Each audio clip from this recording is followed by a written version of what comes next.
Pembangunan rumah mewah Menteri di IKN mendapat banyak sorotan. Rumah Menteri di IKN per unitnya menelan biaya 14 miliar rupiah.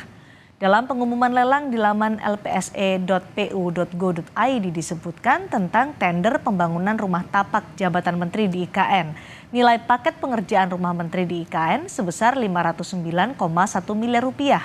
Jika rumah yang akan dibangun sebanyak 36 unit, maka satu unitnya menelan biaya 14 miliar rupiah.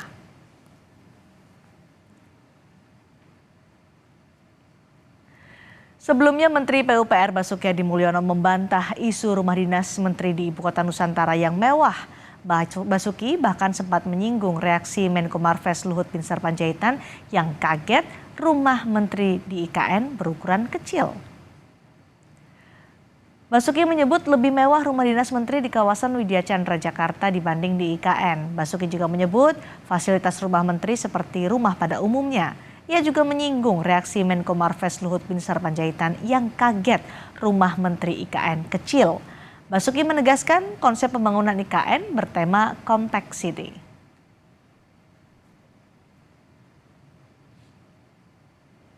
Oh iya. Tapi mungkin dalamnya gitu Pak kayak terlalu fasilitasnya Pak, fasilitasnya biasa rumah tidur, dapur, ruang tamu, ruang rapat. tapi punya Menko lebih besar. Saya nggak lihat ya, itu sama semua itu tinggal lebih kecil dari ukuran di namanya Chandra. Bahkan Pak Luhut bilang, oh ini kok kecil. Maksudnya bisa dilebar, bisa dibesarkan. Tapi dengan konsep compact city. Sesuai undang-undang, kawasan IKN memiliki luas 252.000 hektar. Dari luas lahan IKN ini, otoritas IKN telah mendapat hak atas tanah berupa hak pengelolaan atau HPL seluas 34.000 hektar. Lahan HPL ini saat ini setelah mulai dibangun. Ada 36 unit rumah menteri di Ibu Kota Nusantara. Anggaran untuk 36 rumah adalah 509,1 miliar rupiah. Satu unit rumah memiliki luas lahan 1.000 meter persegi, sedangkan luas bangunan 580 meter persegi. Rumah menteri di IKN terdiri dari 2 lantai dan 1 basement. Lantai pertama untuk area kedinasan, lantai kedua untuk area privat keluarga, dan basement untuk kamar sopir, kamar mandi, dan ruang jaga.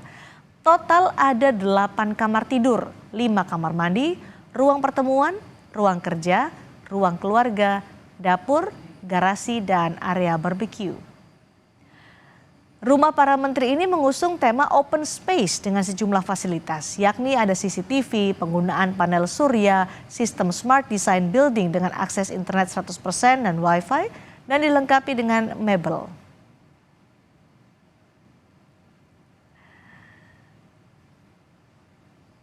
DPR mempertanyakan besaran anggaran pembangunan rumah jabatan menteri di IKN yang mencapai 14 miliar rupiah per unit dan dianggarkan hingga 509,1 miliar rupiah lebih untuk 36 unit rumah. Lalu bagaimana respons pemerintah terkait dengan pertanyaan dari DPR soal besaran rumah jabatan menteri di IKN hingga soal usulan DPR yang meminta DKJ menjadi ibu kota legislasi? Kita akan dengarkan laporan langsung dari Leo Taufik dari Istana Negara Jakarta. Leo, respon hingga penjabaran pemerintah soal anggaran rumah menteri di IKN bagaimana?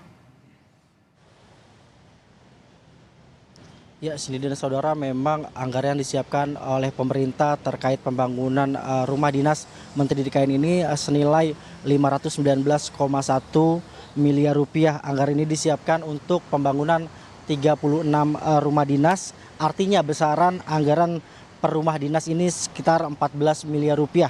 Memang Dirjen Perumahan Kementerian PUPR yaitu Iwan Suprianto mengatakan bahwa anggaran yang disiapkan ini termasuk perabotan di dalamnya.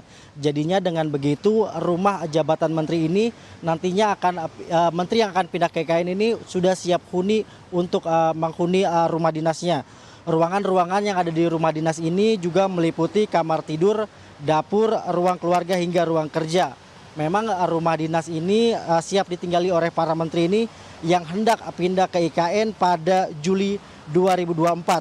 Kementerian PUPR mengatakan bahwa anggaran pembangunan ini tidak akan diselewengkan karena pasalnya pihaknya ini telah menggandeng Badan Pengawasan Keuangan dan juga Pembangunan untuk dilakukan audit nantinya.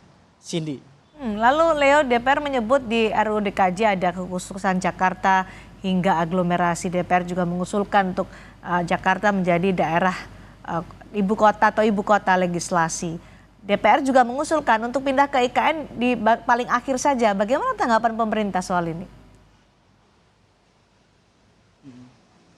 Pemerintah melalui Sekjen Kemendagri yaitu Suhadjar Dianto langsung menolak usulan DPR ini. Pemerintah menekankan bahwa kedudukan lembaga tidak hanya pemerintah atau eksekutif di IKN, melainkan harus termasuk DPR sebagai bagian dari lembaga. Memang Sekjen Kemendagri menjelaskan dalam rumusan baru usulan pemerintah ini, perpindahan DPR ke IKN ini menyesuaikan kesiapan sarana dan prasarana. Hal ini berarti perpindahan eksekutif dan juga legislatif ini dilakukan secara bertahap ke IKN. Sementara Kepala Otorita IKN Bambang Susantono mengatakan bahwa saat ini pembangunan gedung DPR di IKN masih dibicarakan oleh pihaknya. Desain bangunannya juga masih dilakukan oleh pihak Kementerian PUPR dan diprediksi proses pembangunannya baru akan berlangsung pada tahun 2025. Bambang menambahkan pembangunan gedung di DPR ini cukup penting di IKN supaya ada kelengkapan trias politika, yaitu adanya lembaga yudikatif, legislatif, dan juga eksekutif. Cindy. Baik, terima kasih. Leo Taufik melaporkan langsung dari Istana Merdeka Jakarta.